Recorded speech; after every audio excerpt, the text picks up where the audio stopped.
It is with the utmost pride and sincerity that I present this recording as a living testament and recollection of history in the making during our generation.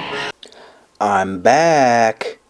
Yes, Brandon Stubbs here, Punch to the Face Radio, version 2.0, if you will. This is the reintroduction. This is me coming back here to doing podcasting. So, for all my former listeners here of Punch to the Face Radio in its original format, thank you for coming over, joining me here. For all the new listeners, welcome.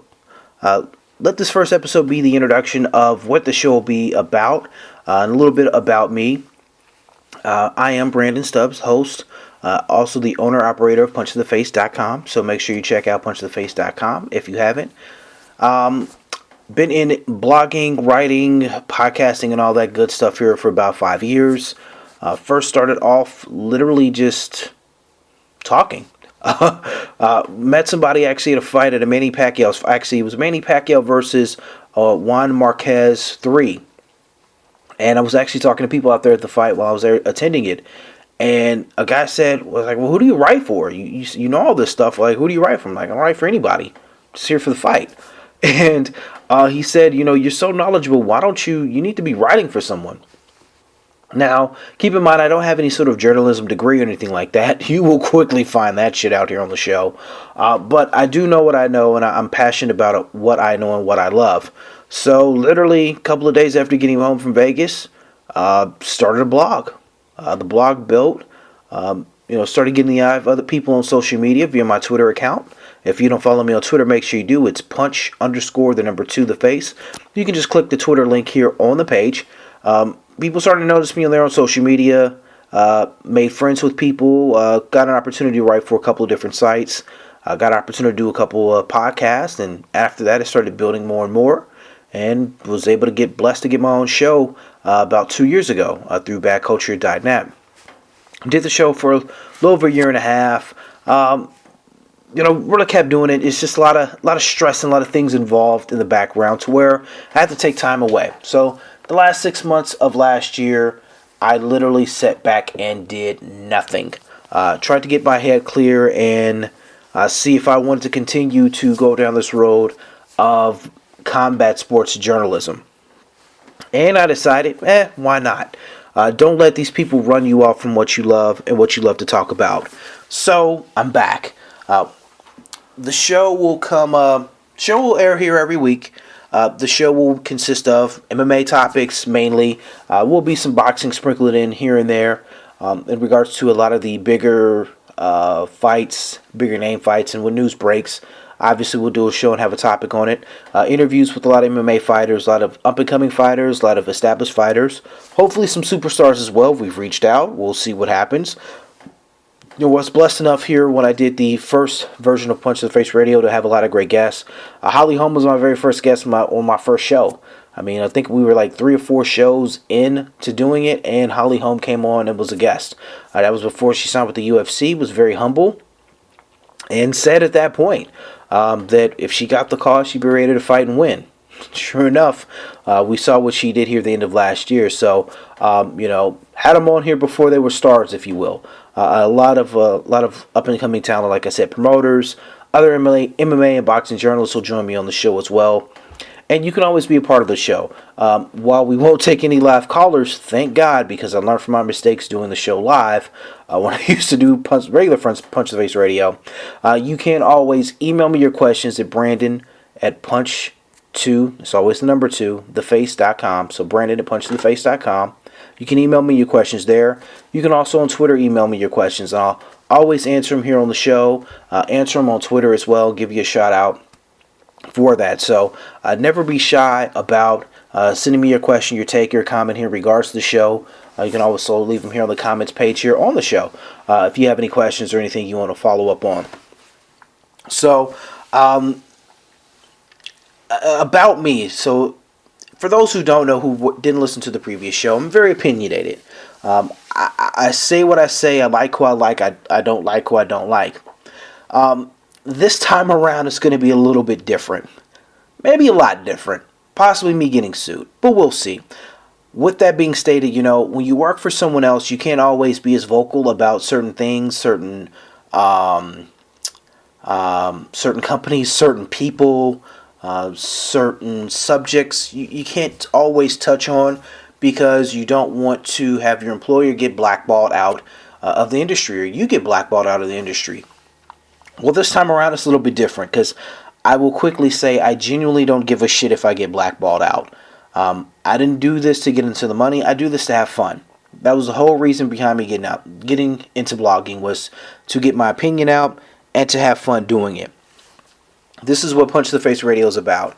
When I have guests on the show, I want to make them laugh. I want to have them have fun, be comfortable, because when you're getting interviewed and you're doing these same interviews and ask these same cookie cutter questions all the time, it gets repetitive. You can tell that when you're interviewing a fighter. So when I do the show and you have interviews on here, you'll never hear that. You'll never hear the same cookie cutter style questions.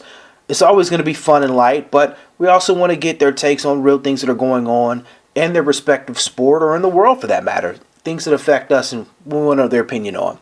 So now that I kind of am running everything myself, I can be a lot more vocal on things and subject matters that as they come across.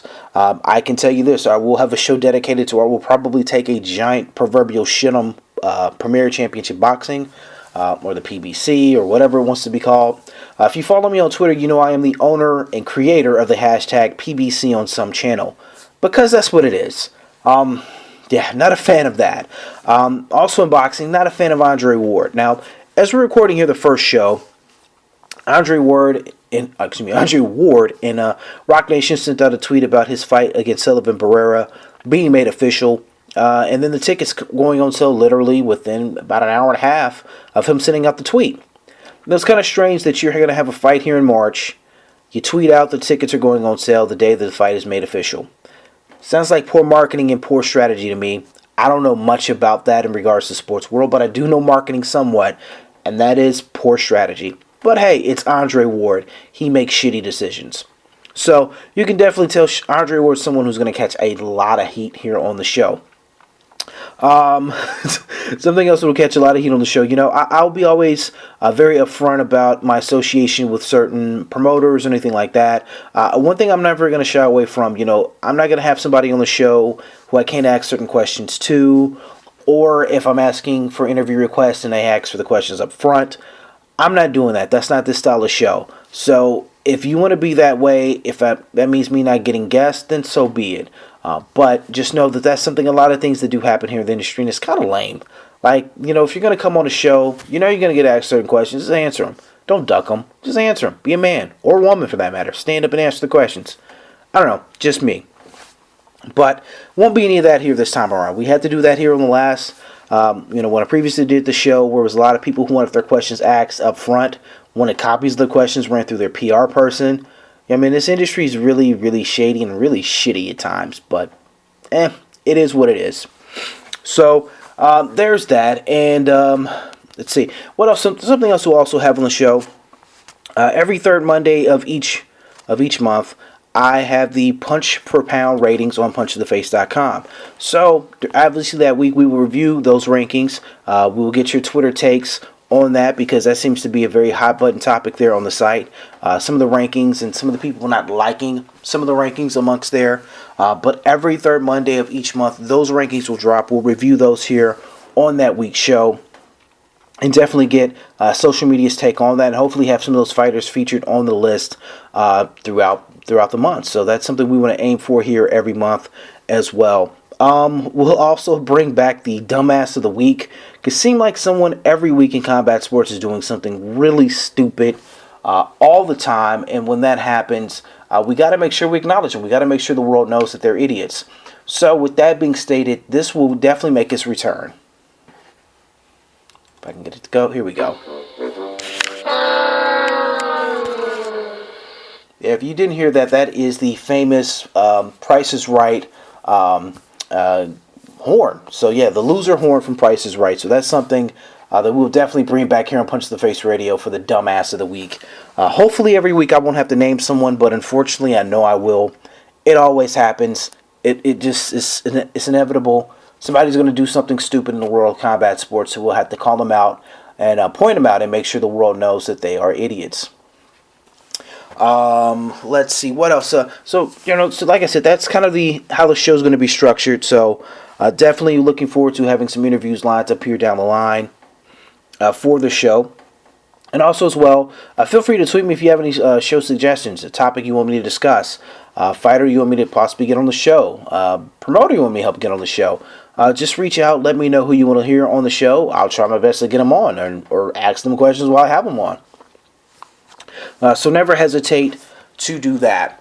One thing that I'm a big fan of is MMA. That's, the show's mainly going to be around.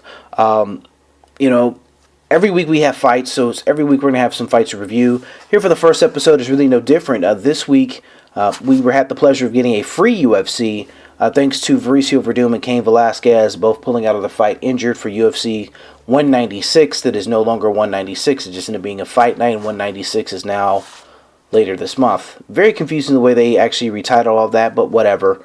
We did get a chance to see possibly a new star emerge in the welterweight division as Stephen Wonderboy Thompson just absolutely did target practice on Johnny Hendricks. I had an opportunity to interview Stephen Thompson about a week before this fight was actually made official. And, he took his time in that bout and just literally just picked apart Johnny Hendricks. You can tell that Stephen is now recovered from his knee injury. He looked great out there. I will say Johnny Hendricks did look like he was running in sand. Looked very sluggish, very slow. Didn't really seem to have all of his wits about him. It's like he was more concerned with actually training to make weight instead of training to be in an actual fight. He seemed to have no idea what was going on or how to stop Stephen Thompson. Stephen Thompson with this win moved up in the UFC's welterweight rankings. He is now at number 3. He was at number 5 prior to. He was at number 8 prior to. So he's moved up in rankings. Right now, only people ahead of him are the champion, Robbie Lawler. Roy McDonald is now at 1, number 1 contender. Tyron Woodley is number 2. Now, this is where things get interesting in the welterweight division. Tyron Woodley is really pushing and wanting a title shot against Robbie Lawler. Roy McDonald had a great fight against Robbie Lawler last year as a Fight of the Year candidate. Actually, was my Fight of the Year at punchtotheface.com. It was a hellacious battle. Bloody war. Probably shaved some years off those guys' life. But a hell of a fight. And now you have Stephen Thompson, who just beat the guy who was the champion. So right now, sandwiched in between Rory and Stephen is Tyron Woodley. And the thing is, while Tyron may have a legitimate gripe for being the champion or getting a championship fight, I don't think anyone really cares to watch him fight. As bad as that may sound, it's kind of the truth. Like, no one's going to go out of their way to watch him fight. And it's unfortunate for him. He doesn't really move the needle, as Dana White likes to say in regards to some fighters. He's not a needle mover. He's not going to get a lot of buzz generated about him or push revenue. It didn't really help out his cause that his last fight, was a split decision win. He didn't look great in it. He got injured in that fight as well. So he didn't look great, got injured, and now it's, he wants a title shot. I don't know. I think he's going to have to beat someone. He may have to beat Roy McDonald, who actually beat him 2 years ago, going on 2 years ago, at UFC 174. So, tough place for Tyron Woodley right now. Either he's going to get a shot or he's going to have to beat someone else to get that shot. And it's either going to be Rory or Stephen Thompson. I have a feeling that he's going to have to go through to get his title shot. And then you have the wild card in the welterweight division of GSP. George St. Pierre, there was a rumor going around last week that he was going to announce his return to MMA. His management says no. We do know he's been in TriStar Gym training. We don't know if it's just training to stay in shape. It's just so many conflicting stories in regards to what George St. Pierre is doing and if or when we're going to see him back in a cage. UFC President Dana White believes he's done, doesn't think he's coming back. No one really knows. And so right now he's the wild card. A lot of people are looking at UFC 200 in July, wondering if something's going to happen then. If he's going to be a big fighter, being a part of one of the big fights there, possibly a main event. No one knows. There's still Conor McGregor out there if he were to win. here in a couple of weeks, the lightweight title. Will he defend at UFC 200? It's a lot of strange things going around there. And not to mention, Connor's even said about moving up to 170. So you just never know. The welterweight division is probably the most interesting division there within the UFC. It's probably the most talent-rich within the UFC. You could probably make that argument as well for possibly the lightweight division. But it's strange. It's strange. You got a lot of talented fighters clumped in a tight spot with no clear-cut number one contender. Robbie's your champion, but you just don't know who he's going to face next. Also, other news that, last week that was kind of interesting is now Vincent Henderson is now part of Bellator. Vincent Henderson, former WEC and UFC lightweight champion, made it clear here last year once his fight contract was done with the UFC that he was definitely going to explore his other options elsewhere.